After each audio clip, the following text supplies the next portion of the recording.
coming to get you, Barbara. Oh, the devil. The devil. The power of the dark side. Hey guys, welcome to Flix and Comix. Jojo here. So during the quarantine a few weeks back, I decided I was finally going to get around to reading Batman The Dark Knight Returns. Now, I had only ever read book 1 from the 4-part series, and that was a few years back. That was like right before BVS came out. I was like, I'm going to read this, but I was never able to hunt down the other books. And later on, I was like, you know what? I'm just going to grab this because it's all collected here. But I never got around to actually sitting down and reading it until quarantine because I was a lot less busy. I was working from home. And yeah, I had the time, so I thought, why not? So back in 1986, the creative team on this was Frank Miller, Klaus Johnson, Lynn Varley, and let me tell you, they stunned the comic community with their work.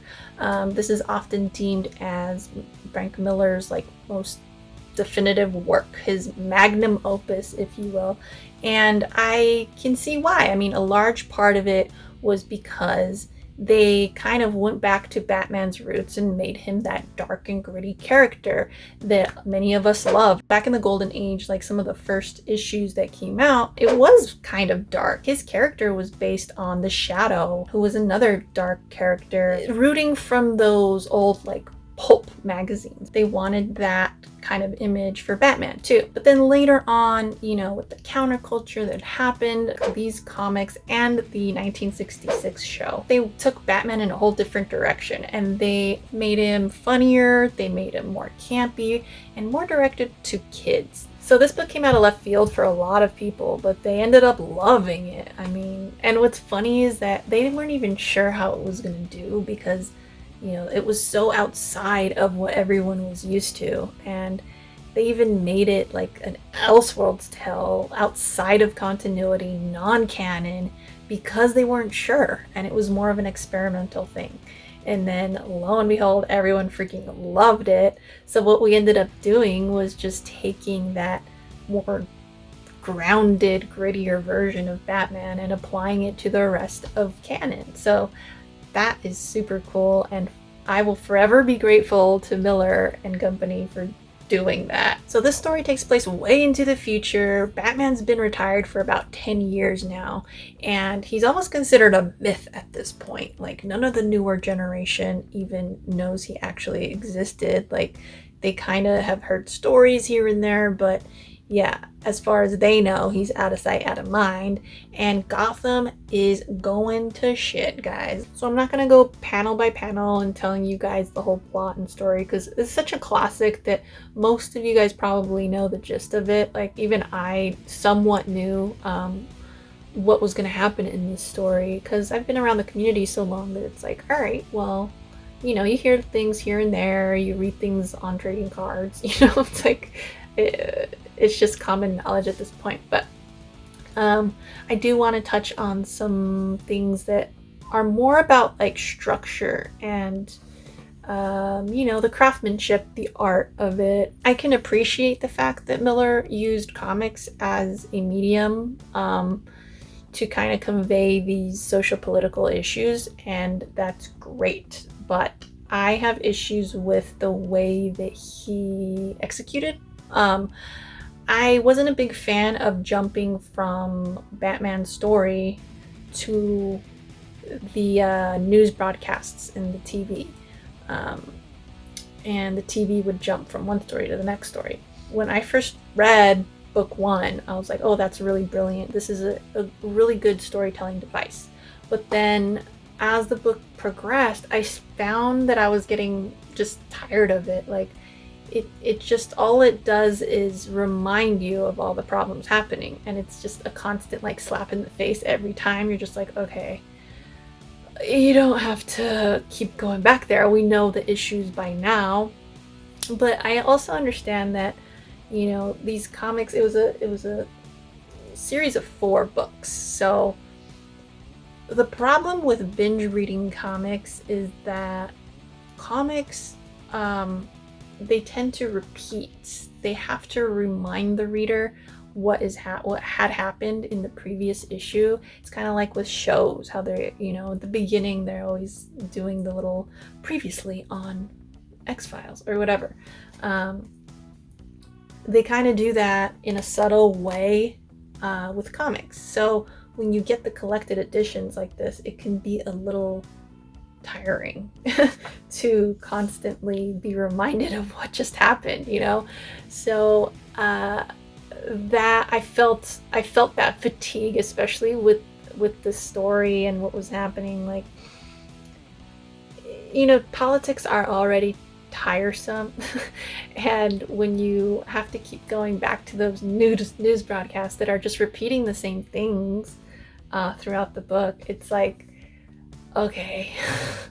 I liked it as a storytelling device at first, but then it just, they're just kind of hammering me over the head with it. The actual Batman story I thought was really good. I almost wish that they had just spent more time focused on him more than all of everything else that was going on in Gotham, which I can appreciate it as kind of an allegorical parallel to what was happening during the Reagan presidency. And, it's important because those same issues are happening now, in the world. I'm not going to get all into that because that's going to be a whole nother hour that I'm on here. But I could appreciate the fact that he brought all that to comics, and that is something that I'm not gonna criticize negatively. That's awesome. But again, it was just the way he did it was a little too in your face for me. But I do kind of wish that they focused on the reasons Batman wanted to come back more. They had a couple scenes where he still struggles with the memory of his parents being murdered and what that sparked within him as a crime fighter. But once he stopped, it's like that entity never left him. He had always been possessed, but it had just been getting harder and harder to restrain that like beast within him, right? That bat, or that warrior spirit. You can interpret it in several different ways, but like I love that about Batman.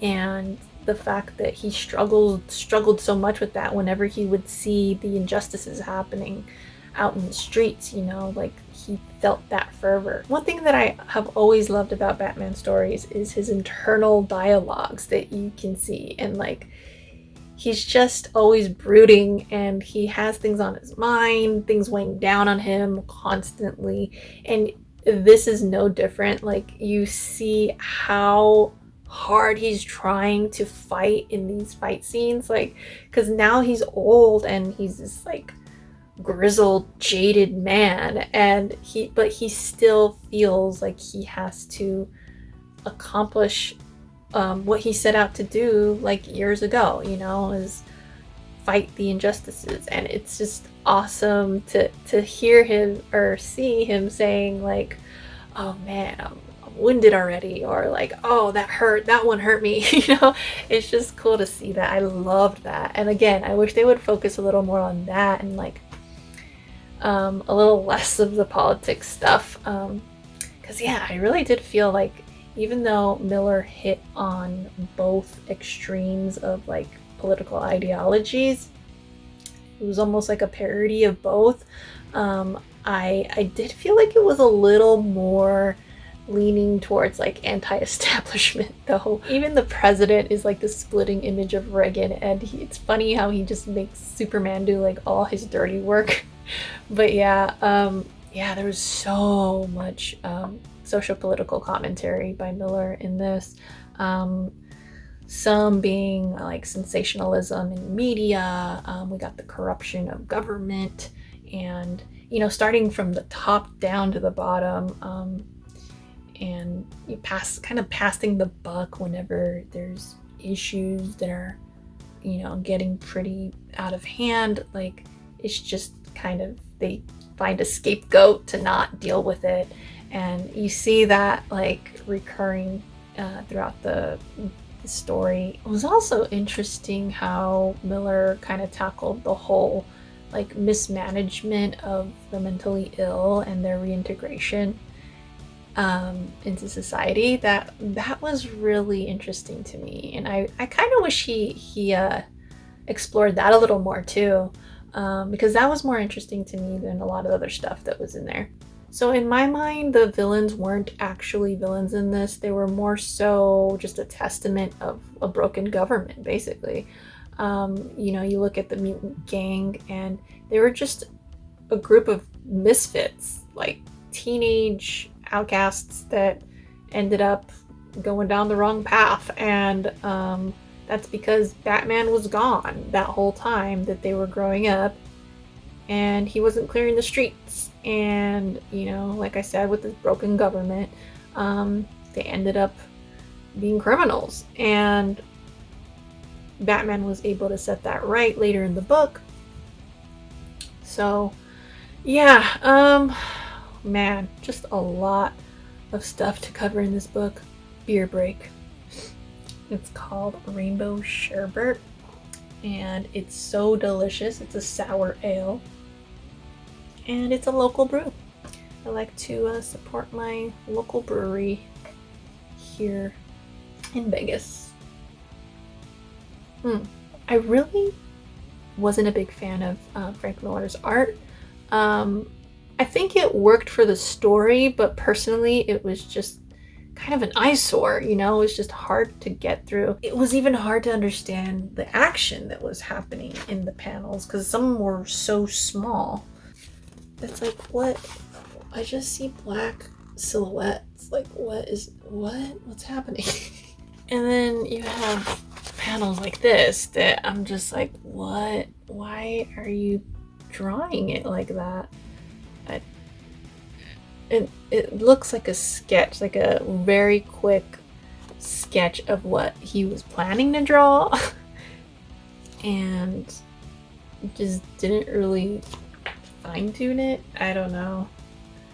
But yeah, it just felt really inconsistent, throughout the book. Then there were the splash pages like this. This is gorgeous. Where you could tell that he just put a lot more work into it. I do notice that, like, whenever it's a news broadcast, Miller didn't really focus on the details of their faces. I think it's because they're supposed to be these, like, annoying little talking heads that you don't care about. And I guess I got a little too annoyed at them, but they definitely served their purpose in annoying me.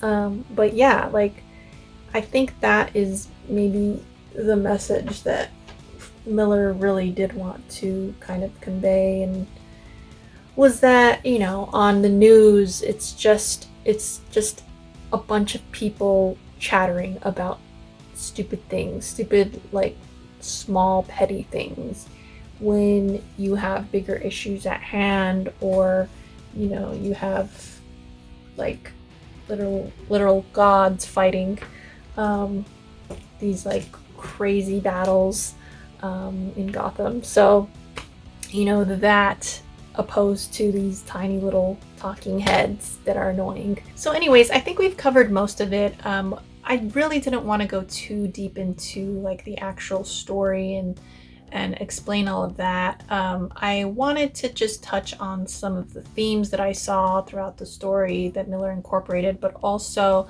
kind of just analyze like the structure of it, and I guess my issues with that structure. They weren't too great. Like, I don't hate the book. I think it's definitely worth the read, and I understand why it's such a classic in a lot of people's eyes. And I know that it definitely paved the way for a more grounded Batman, which I think we all can appreciate for the most part. But yeah, and although I did have some problems with like the art and some of the structure of it, like a lot of it felt very clunky. I think that it was written a lot like a storyboard, and there were times that I could definitely see it more as a movie, playing out and going back and forth between Batman story and the news broadcasts on the television screens. Yeah, I can totally see that playing out better in a movie, actually. And I haven't seen the animated movie of this. Like, I know there's one out there. I've heard it's good, but yeah, I'll probably do that soon. We'll see. But maybe it'll play out a lot better as a movie, in a movie format. So yeah, that'll be interesting. But as for now, I can't say I loved this book. It was okay to me. As I said earlier, it was kind of hard for me to continue reading it. It didn't really grasp my interest the way that I wanted it to.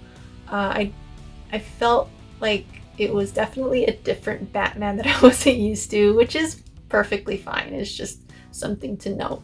And that being said, I definitely respect it for what it is, and I respect Miller for even attempting to do something like this with the comic book medium, especially for the time. So yeah, did I like it? It was alright. Would I read it again? I probably will, just in the absolute version, to see if maybe I enjoy that experience a little bit better, being that it has bigger panels on there that I can see, actually look at. But yeah, other than that, definitely not my favorite Batman story. Gotta be honest, but it's definitely still worth the read. So alright guys, that's about it for this video. Thanks for sticking with me. I know it was a little bit of a longer, more in-depth one. But yeah, I do have a movie review coming up soon too, so stay tuned for that. If you like this video, give me a like or subscribe or both. I don't hate it. And you can catch me on Twitter and on Instagram at Flix and Comix, and I guess I'll catch you over there. Later.